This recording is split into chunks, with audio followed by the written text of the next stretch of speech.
गोवा को वहां गोवा में रहने दीजिए, लेकिन बिहार की क्या विशेष बात है, इसको मेरा ढूंढने का प्रयास रहा।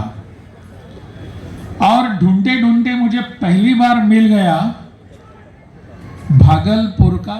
आपको एक छोटी सी एक बात बताता हूं मैं, लेकिन एक शर्त पर बताऊंगा। आप यहां से बाहर जाकर किसी को नहीं बताएंगे।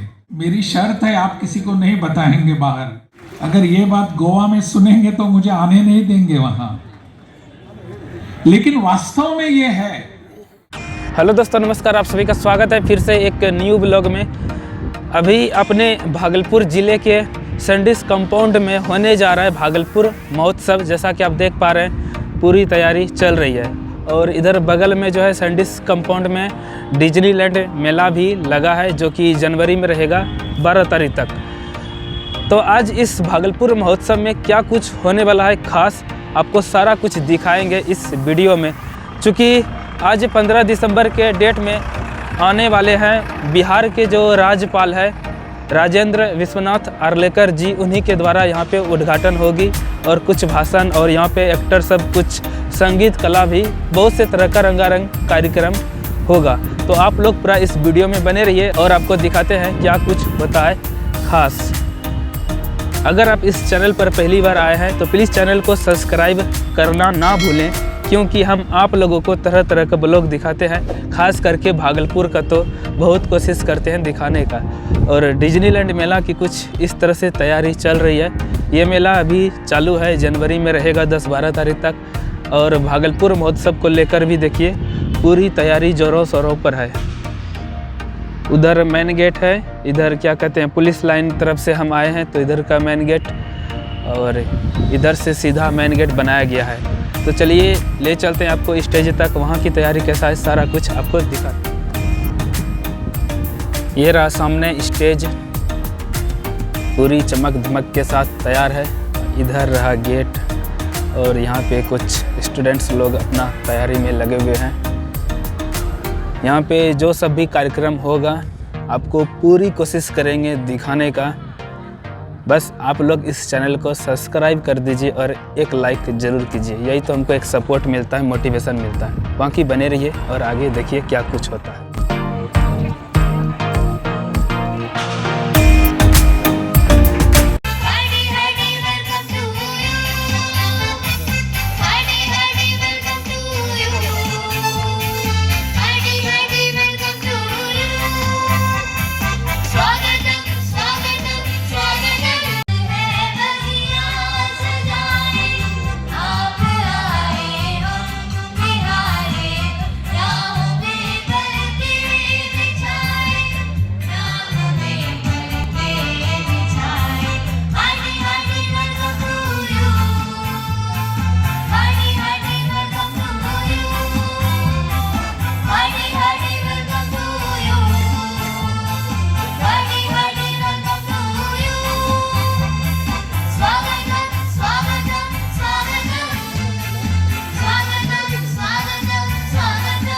सामने देख सकते हैं, ये हुआ भागलपुर की पहचान, पर्यटक स्थल कृषि विश्वविद्यालय, और यह है शाहजंगी का शाहबाजिया पीर बाबा स्थान।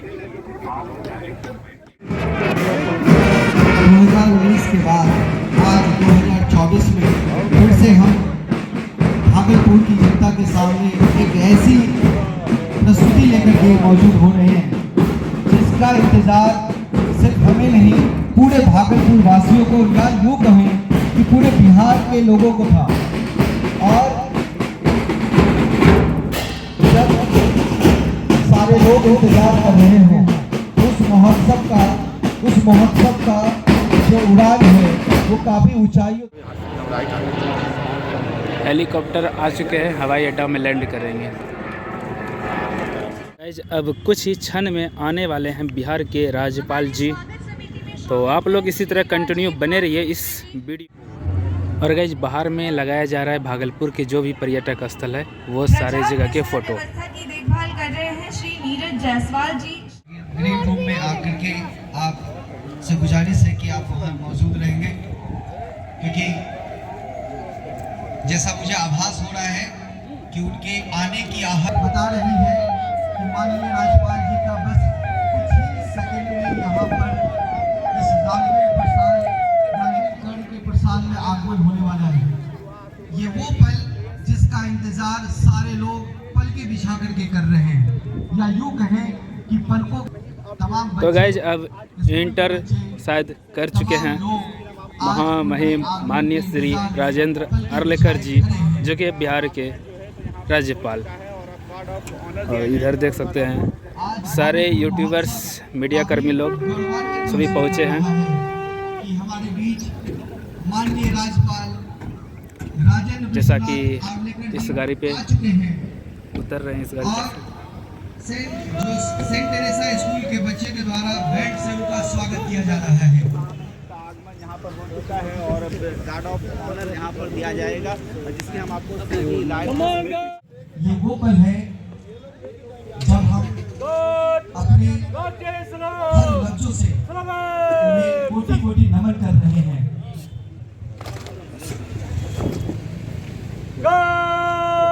विश्वविद्यालय के एनसीसी कैडेट के द्वारा उन्हें गार्ड ऑफ ऑनर प्रदान किया जा रहा है।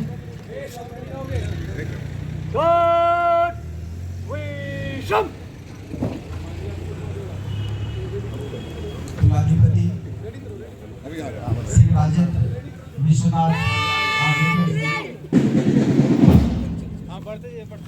माननीय राज्यपाल श्री राजेंद्र विश्वनाथ आर्लेकर जी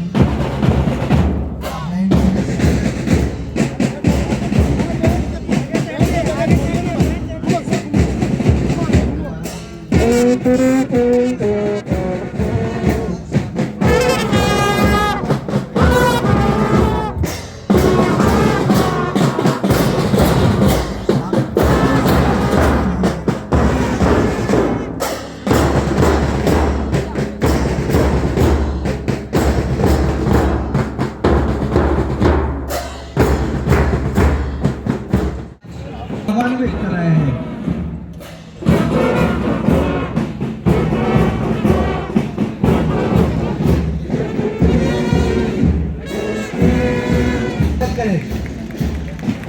बहुत बहुत स्वागत माननीय राज्यपाल श्री राजेंद्र।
तो त्रेता युग आने पर एक बहुत ही महत्वपूर्ण बात होती है जिसकी जानकारी हम चाहेंगे कि आपसे शेयर करें। वो जानकारी ये है सर कि अंग प्रदेश एक ऐसा प्रदेश था जहाँ की उपज कम होती थी और अकाल अक्सर पड़ता रहता था। तो ये बात उस समय की है जब यहाँ के राजा रोमपाद हुआ करते थे और उनकी पत्नी जिनका नाम विकीर्ण था, वो जैसा पुराणों में लिखा हुआ है वो राजा दशरथ की पत्नी कौशल्या की बड़ी बहन थी और ये निसंतान थे रोमपाद जी। और ये तो दशरथ जी की बड़ी पुत्री शांता को इन्होंने गोद लिया था, जो कि यहाँ इनकी बेटी होकर के रहती थी।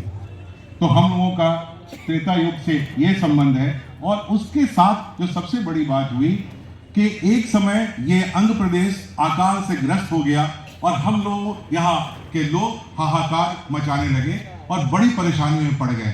तब ऋषि मुनियों ने रोमपाद राजा से कहा कि अगर पास के एक ऋषि श्रृंगी का पदार्पण अगर अंग प्रदेश के धरती पर होगा तो यहाँ कभी भी अकाल नहीं पड़ेगा और हमेशा यहाँ समृद्धि रहेगी। लेकिन दिक्कत इस बात की थी कि श्रृंगी ऋषि के पिता विभांडक वो उन्हें ब्रह्मचर्य का पालन करवा के अपने यहाँ रखे थे। फिर रोमपाद जी ने उनको अपनी गणिकाओं को भेजा और वहां से किसी भांति ऋषि श्रृंग को यहाँ लाया गया और श्रृंगी ऋषि के यहाँ आने के बाद उनका पदार्पण होते ही इस पूरे अंग प्रदेश में बारिश होने लगी। और उस समय की बात है और आज की बात है कि ये स्थान हमारा कृषि प्रधान स्थान होकर के रहा।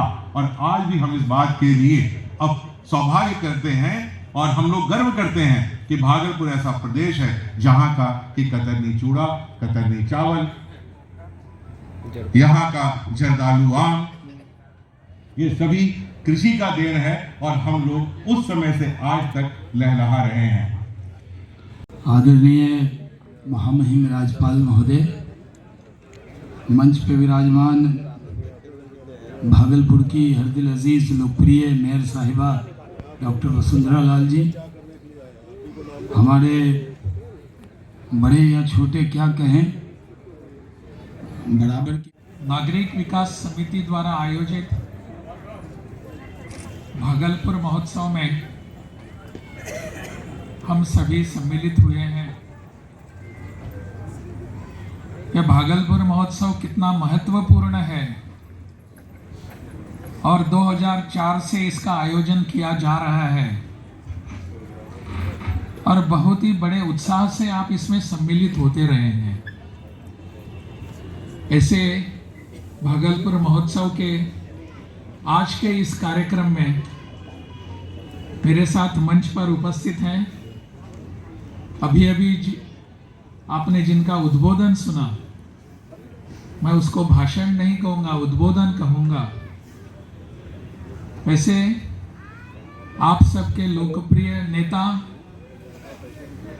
आप सबके मित्र, परिवार के ही सदस्य और मेरे मित्र माननीय शाहनवाज हुसैन जी, इस शहर की महापौर श्रीमती डॉक्टर वसुंधरा लाल जी, इस समिति के अध्यक्ष श्री रमन कर्ण जी, स्वागताध्यक्ष राजीव कांत मिश्रा जी, उपस्थित सभी महानुभाव जिसमें हमारे कुलपति जवाहरलाल जी हैं, अन्य सभी उपस्थित महानुभाव, बहनों और भाइयों, आज का उत्सव जिसे हम भागलपुर महोत्सव कहते हैं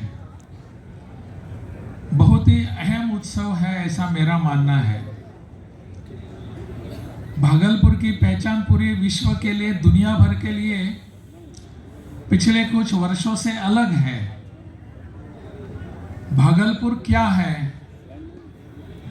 थोड़ा सा बदनाम नाम है और इसलिए भागलपुर की यह जो पहचान है, इस पहचान को बदलने की आवश्यकता है।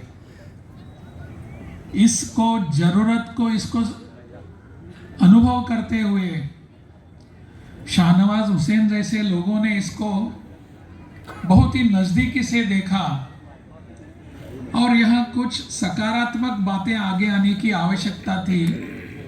उसका इन्होंने और उनके सभी मित्र परिवारों ने प्रयास किया और आज हम ये भागलपुर महोत्सव देख रहे हैं।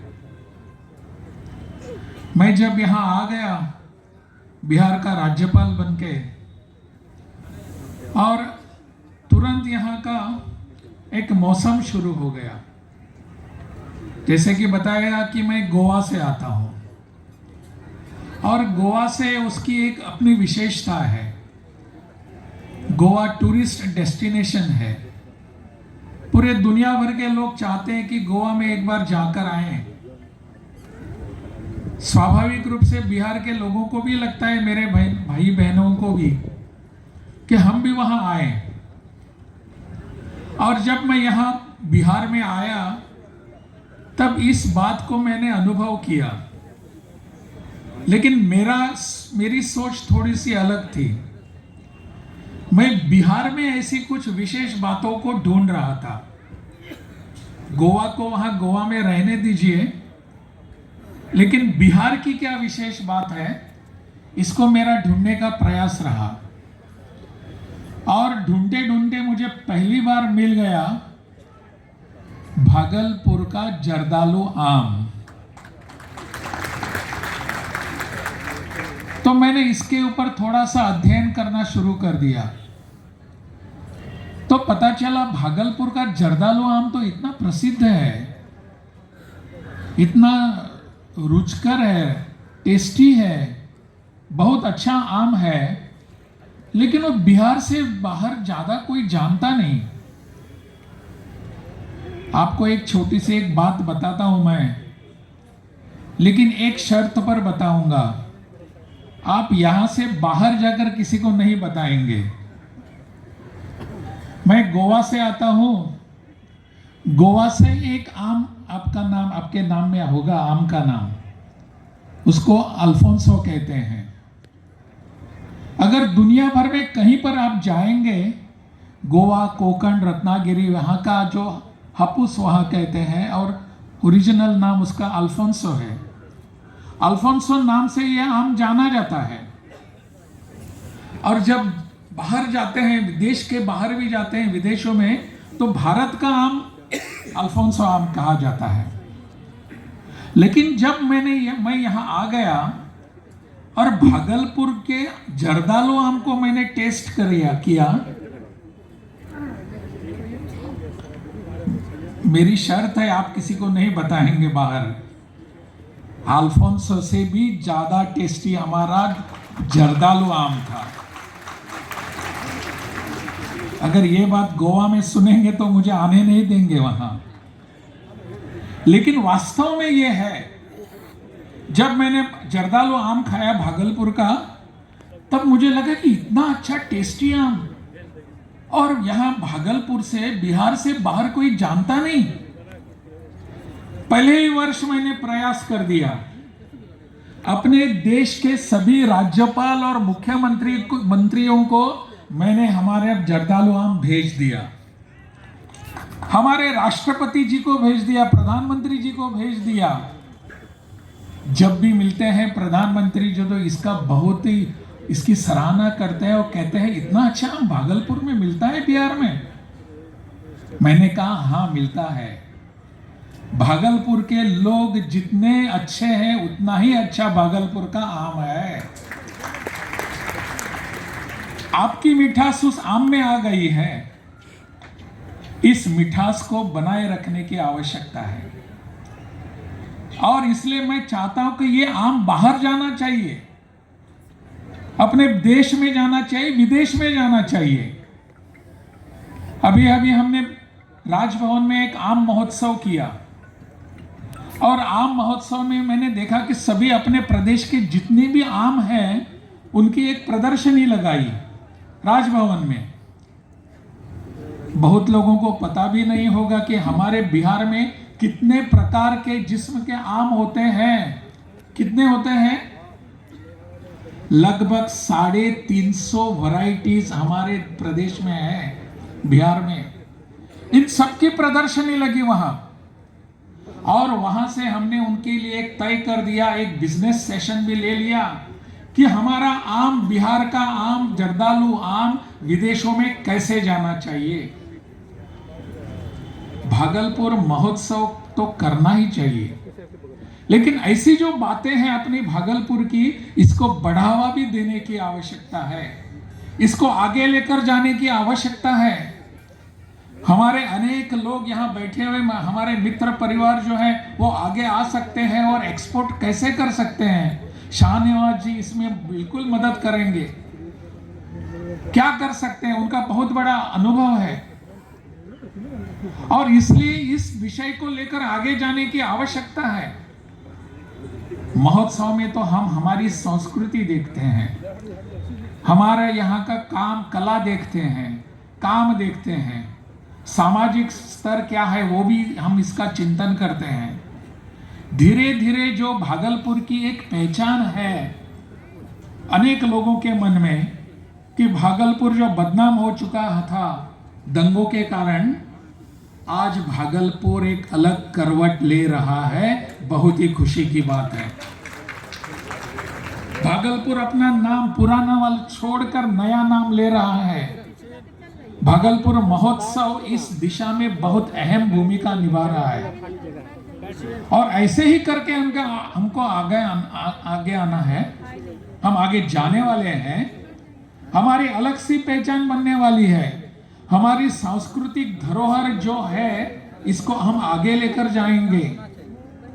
अंग देश की ये भूमि है, अंग देश जाना जाता है। सभी यहाँ युगों का यहाँ उल्लेख किया गया, कब किस उल्लेख युग में क्या क्या इसको कहा जाता था, क्या यहाँ संस्कृति थी, क्या यहाँ की विचार प्रणाली थी। आज हम जिस युग में हैं इस युग का भी एक योगदान होना चाहिए और वो योगदान और कोई देने वाला नहीं है।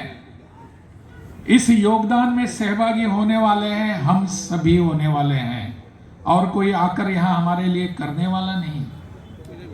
इसलिए भागलपुर की जो कला है, भागलपुर के जो विशेष नृत्य है, भागलपुर के जो विशेष व्यंजन है, मुझे बताया गया कि बिहार का कौन सा लिट्टी चोखा, भागलपुर में आते ही मुझे रास्ते में शहनावत जी बता रहे थे मुझे कि यहाँ दही चूड़ा होता है, उसको बाहर प्रसारित करने की आवश्यकता है।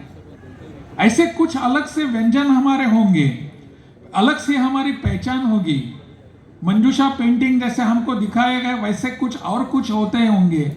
इन सबको बाहर प्रसारित करने की आवश्यकता है और मुझे लगता है भागलपुर महोत्सव का ये जो प्लेटफॉर्म है इसका इस ढंग से उपयोग करने की आवश्यकता है। करेंगे आप और धीरे धीरे भागलपुर महोत्सव एक बड़ा महोत्सव होने वाला है। हर वर्ष सभी भागलपुर की ही जनता नहीं, पूरे बिहार की जनता इसकी राह देखेंगे कब होगा भागलपुर महोत्सव, और हमको जाकर एक बार उसमें सहभागी होने की आवश्यकता है, ऐसा महसूस पूरे बिहार वासी करेंगे। इस दृष्टि से इसको विकसित करने की आवश्यकता है और इसके पीछे मुझे अनेक लोगों ने बताया, भले वो इसके कोई अध्यक्ष नहीं, पदाधिकारी नहीं है, लेकिन मेरे मित्र शहनाज हुसैन जो है वो इसके पीछे ठीक ढंग से खड़े रहते हैं, इसलिए ये आगे बढ़ता है। एक आदमी की सोच इसको आगे लेकर बढ़ती है। उनको मैंने बहुत नजदीकी से देखा।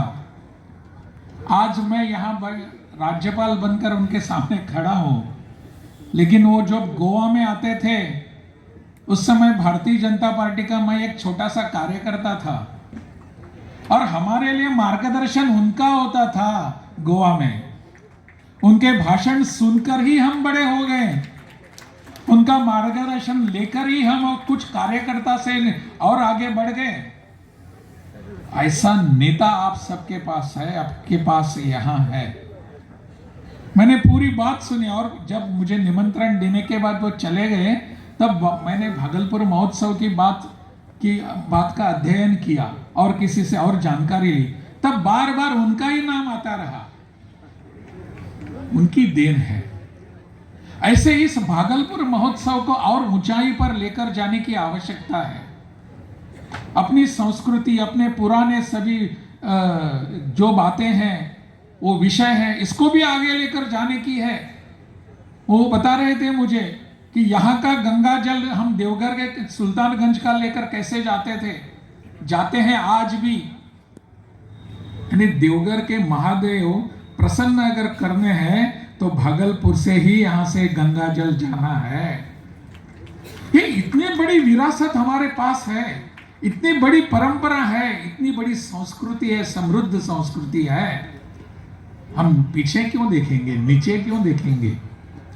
आने वाला समय भागलपुर का समय है। शहनावत जी मुझे बता रहे थे, फास्टेस्ट ग्रोइंग सिटी भागलपुर है अपने प्रदेश की। पटना तो है ही, परंतु आज सब लोगों की निगाहें भागलपुर पर है। भागलपुर को स्मार्ट सिटी का दर्जा दिया गया है, उन्हीं के प्रयास के कारण दिया गया है। जब वेंकैया जी शहरी विकास के मंत्री थे और देश भर में सभी किस किन शहरों को स्मार्ट सिटी बनाना है इसका एक जायजा लिया जा रहा था, उस समय शहनाज जी उस समय उनके साथ पास बैठकर भागलपुर का नाम लेकर उन्होंने करवा दिया था। इतनी आस्था है भागलपुर शहर के लिए, आपके लोग, आप सब लोगों के लिए। तो इसको आगे हम सब लेकर जाएंगे। यह विषय केवल अपनी यहाँ महापौर बैठे हैं उनका नहीं है, शाहनवाज हुसैन जी का नहीं है, या कर्ण जी का नहीं है, या मिश्रा जी का नहीं है, आलेख एक किसी का नहीं है, सबका यह विषय है कि भागलपुर का महोत्सव, भागलपुर की संस्कृति, भागलपुर का इतिहास और भागलपुर की परंपरा, इन सबको आगे लेकर जाने के लिए आज हमारे पास एक प्लेटफॉर्म है। इस प्लेटफॉर्म का नाम है भागलपुर महोत्सव। इसको हम आगे लेकर जाएंगे, सब लेकर जाएंगे। आने वाले समय में अपनी भागलपुर की जो परंपरा, संस्कृति, इसको बाहर प्रदर्शित करने की आवश्यकता है। अभी हम बात कर रहे थे ना सभी कि गोवा कैसे टूरिस्ट डेस्टिनेशन बन गया, अपने आप नहीं बना। इसके लिए बहुत वर्षों तक प्रयास करने पड़े। हमने सब नजदीकी से देखा, हम सबने मिलकर किया। वहां के मनोहर पर्रिकर थे, हम सभी साथ में काम कर रहे थे। गोवा में सिर्फ 2 मौसम होते हैं, एक गर्मियों का मौसम और दूसरा बारिश का मौसम। ठंड नाम की चीज नहीं होती। लेकिन बारिश के समय कोई आता नहीं था वहां। तब जाकर हमने सब मिलकर एक पॉलिसी तय की। गोवा में इतनी बारिश होती है, 4-4, 8-8 दिन रुकती नहीं, बारिश जोर से होती रहती है। Why not sell rains to the public, to the people, to the tourist? हमने सोचा और इस पर एक स्ट्रेटेजी बनाई गई। और मुझे फिर से शहनाज जी बता रहे थे कि गोवा में अभी ऐसा टूरिस्ट नहीं आते, ऐसा मौसम ही नहीं है, चाहे बारिश हो या चाहे गर्मी हो। क्यों न इस तरीके से, इस ढंग से हम बिहार को, अपने भागलपुर को विकसित क्यों न करें? यहां की विशेषताएं लोगों के सामने आनी चाहिए। भागलपुर की संस्कृति, भागलपुर के नृत्य, भागलपुर के नाट्य, भागलपुर के गायन, भागलपुर के और कुछ जो विशेषताएं आम है और कुछ है, ऐसे सब बाहर क्यों नहीं जा सकते? लेकिन इसके लिए हम सबको मिलकर प्रयास करने होंगे, तब जाकर भागलपुर नाम की एक विशेषता सब दुनिया के सामने आ जाएगी। यहाँ के महापौर हैं, यहाँ के बाकी डीएम वगैरह होंगे, उन्होंने भागलपुर के लिए एक अलग सी वेबसाइट बनाई है, बनी भी होगी, लेकिन वो अपडेट होनी चाहिए। और भागलपुर की वेबसाइट पर हर रोज कुछ ना कुछ आना चाहिए। पूरी दुनिया देखती रहेगी कि भागलपुर में कहां-कहां डेस्टिनेशंस है। अगर बाहर के विदेशों से या अपने देश के लोग गोवा जाना चाहते हैं, उनके मन में भागलपुर क्यों नहीं आना चाहिए? भागलपुर आना चाहिए। If Goa, why not Bhagalpur? Why not Bhagalpur? मुझे लगता है इस दिशा में हम सबको मिलकर प्रयास करने पड़ेंगे, सबको पर प्रयास करने पड़ेंगे। किसी अकेले का काम नहीं है ये, कोई एक व्यक्ति काम करेगा और भागलपुर बड़ा हो जाएगा, ऐसा बिल्कुल नहीं है। दिस इज एवरीबॉडीज जॉब, सबको काम करना पड़ेगा। और मैं बार बार कहता हूं, you have got an very good platform, that is Bhagalpur महोत्सव। इसको और भी विकसित करने की जरूरत है, और भी बढ़ाने की आवश्यकता है। जितना जोर हम लगाएंगे, आने वाले समय में भागलपुर महोत्सव अपने इस भागलपुर की पहचान बनेगा, हमारी आइडेंटिटी बनेगी। इसको लेकर हम सबको आगे जाने की आवश्यकता है। भागलपुर के इस महोत्सव को पूरी तरह ताकत लगाकर जिन्होंने यशस्वी किया है, जिन्होंने यश किया है, ऐसे सब लोगों को मैं बहुत बहुत बधाई देता हूं। इस विषय को लेकर आप जुड़े रहिए। भागलपुर एक कोऑर्डिनेशन है, भागलपुर एक सहयोग है, एक सहयोग का मंच है। ऐसा मानकर हम आगे बढ़ेंगे। आने वाले समय में निश्चित रूप से भागलपुर का आम हो, भागलपुर का दही चूड़ा हो, या भागलपुर का अन्य कुछ संस्कृति हो, हमारे देश के प्लेटफॉर्म पर आएगा, विदेश के प्लेटफॉर्म पर आएगा। ऐसा संकल्प हमको यहाँ से करके जाना पड़ेगा, नहीं तो कुछ नहीं होगा। हमारे मन में यह संकल्प होने की आवश्यकता है।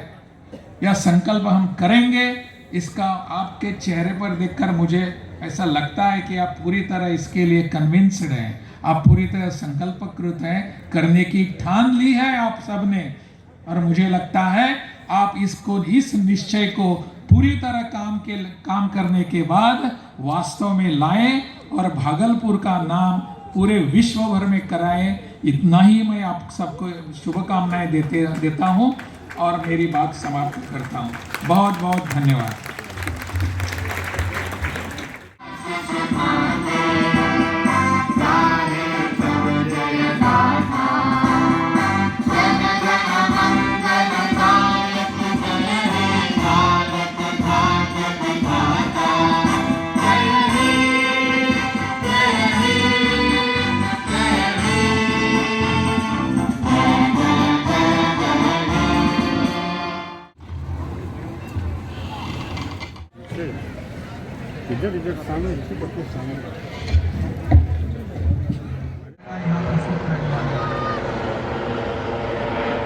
आज से